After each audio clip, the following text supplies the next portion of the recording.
Shalom, and welcome back to day 66 of reading the Bible in 52 weeks. Woo! Dear God, thank you so much for today. I love you. Amen. Let's go. Today we'll be reading Judges 1 through 3. After the death of Joshua, the Israelites inquired of the Lord, "Who will be the first to fight for us against the Canaanites?" The Lord answered, "Judah to go. I have handed the land over to him."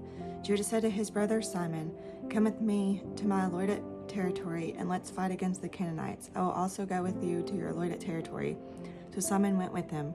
When Judah attacked, the Lord handed the Canaanites and Perizzites over to them.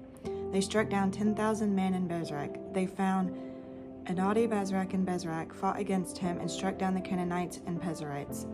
When Adoni Bezek fled, they pursued him, caught him, and cut off his thumbs and big toes. Adoni Bezek said, 70 kings with their thumbs and big toes cut off used to pick up scraps under my table. God has repaid me for what I have done." They brought him to Jerusalem, and he died there.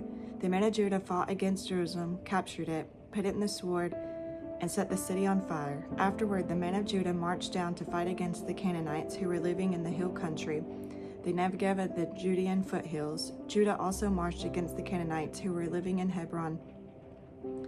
They struck down Sheshai, Aham, and Talmai. From there, they marched against the residents of Debir.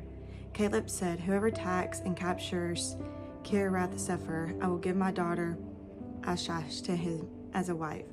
So Othniel, son of Kenza, Caleb's youngest brother, captured it, and Caleb gave his daughter Ashish to him as his wife.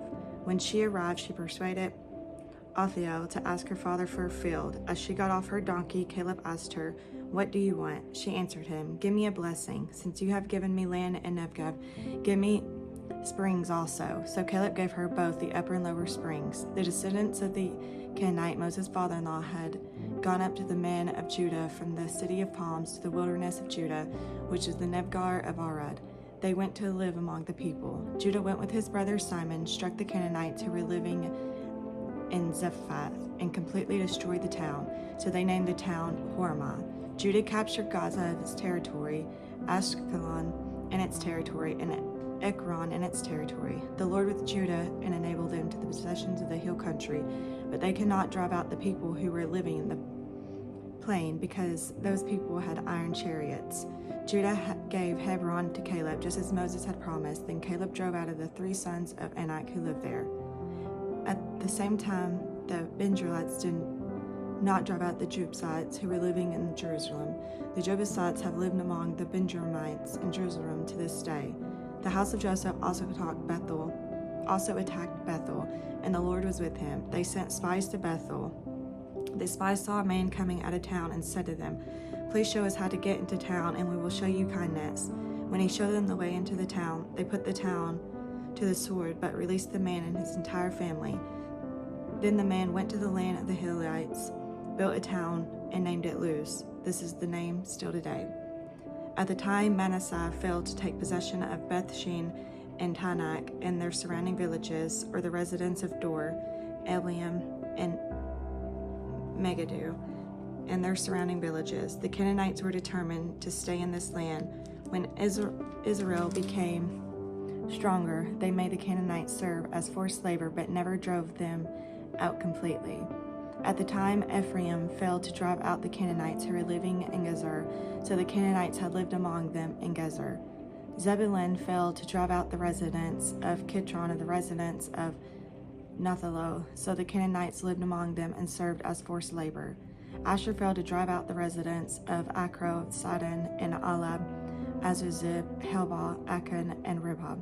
The Asherites lived among the Canaanites who were living in the land because they failed to drive them out. Naphtali did not drive out the residents of Beth Shemesh or the residents of Bethanath.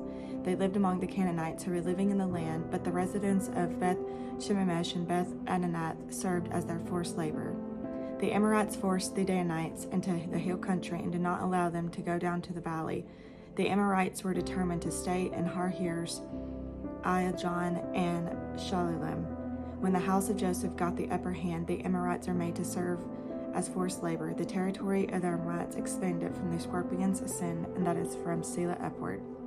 The angel of the Lord went up from the Gilead of Bochim and said, I brought you out of Egypt and led you into the land I had promised to your ancestors. I also said, I will never break my covenant with you. You are not to make a covenant with the inhabitants of this land. You are to tear down their altars, but you have not obeyed me. What have you done? Therefore I now say, I will drive out these people before you. They will be thorns in your sides, and their gods will be a trap for you. When the angel of the Lord had spoken these words to the Israelites, the people wept loudly. So they named that place Bochim and offered sacrifices there to the Lord. Previously, when Joshua had sent the people away, the Israelites had gone to take possession of the land, each of his own inheritance. The people worshipped the Lord throughout Joshua's lifetime and during the lifetimes of the elders who outlived Joshua. They had seen all the Lord's great works he had done for Israel. Joshua, son of Nun, the servant of the Lord, died at the age of 110. They buried him in the territory of the inheritance in Timnath-Heres, the hill country of Ephraim, north of Mount Gash. The whole generation was also gathered to their ancestors. After them, another generation rose up who did not know the Lord, the works had done for Israel. The Israelites did what the evil in the Lord's sight. They worshipped the Baals and abandoned the Lord, the God of their ancestors who brought them out of Egypt. They followed other gods from the surrounding people and bowed down to them. They angered the Lord, for they abandoned him and worshipped Baal and the Asheroths. The Lord's anger burned against Israel, and he handed them over to the murderers who raided them. He sold them to the enemies around them, and they can no longer resist their enemies. Whenever the Israelites went out, the Lord against them and brought disaster on them, just as he had promised and sworn to them, so they suffered greatly.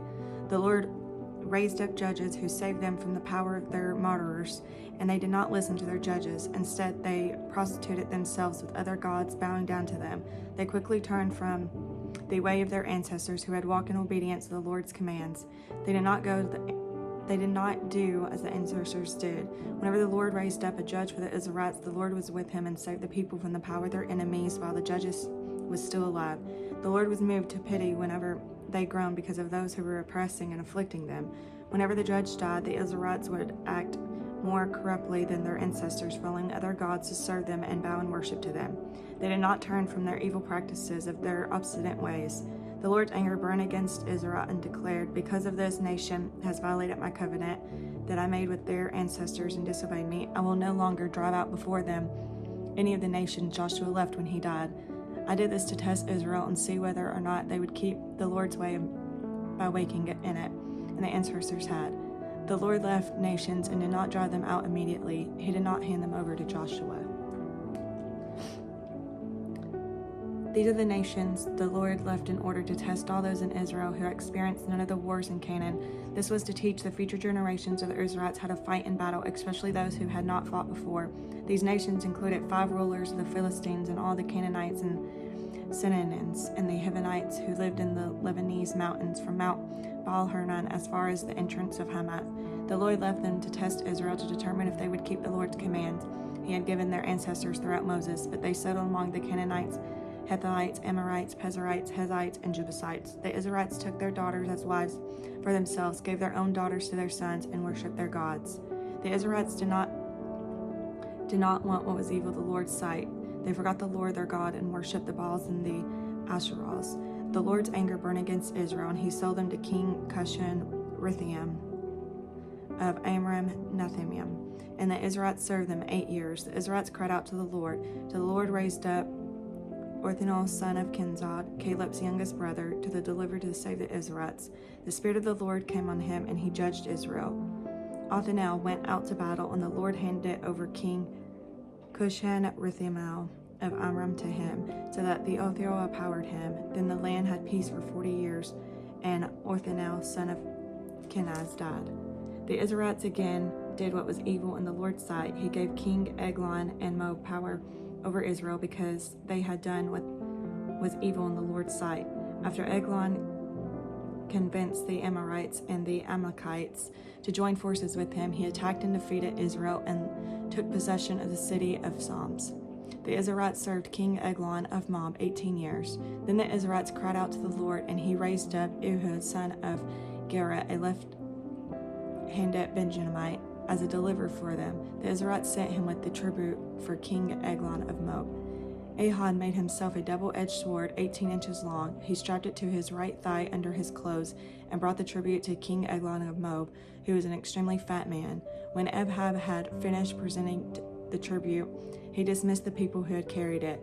At the carved images near Gilgal, he returned and said, "King Eglon, I have a secret message for you." The king said, "Silence," and all his attendants left him. Then Ehud approached him while he was sitting alone in the upstairs room where it was cool. Ehud said, "I have a message from God for you." And the king stood up from his throne. Ehud reached out from his left hand, took the sword from his right thigh, and plunged it into Eglon's belly. Then the handle went in after the blade, and Eglon's fat closed in over it, so that Ehud did not withdraw the sword from his belly, and the waist came out. Ehud escaped by way of the porch, closing and locking the doors to the upstairs room behind him. Ehud was gone when Eglon's servants came in. They looked and found the doors to the upstairs room locked and thought he was relieving himself in the cool room.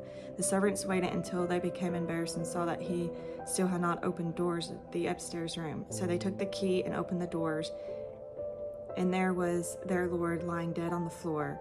Ehud escaped while the servants waited. He passed the Jordan near the carved images and reached Seirah. After he arrived, he sounded the ram's horns throughout the hill country of Ephraim, and the Israelites came down with him from the hill country, and he became their leader. He told them, "Follow me, because the Lord has handed over your enemies, the Moabites, to you." So they followed him, captured the fords to Jordan leading to Moab, and did not allow anyone to cross over. At that time, they struck down about 10,000 Moabites, all stout and able-bodied men. Not one of them escaped. Moab became subject in Israel that day, and the land had peace for 80 years. After Hadad, Shamgar, son of Anath, became judge. He also delivered Israel, striking down 600 Philistines with a cattle prod. Okay, guys, I will see y'all tomorrow for day 67. May you have a blessed day. Shalom.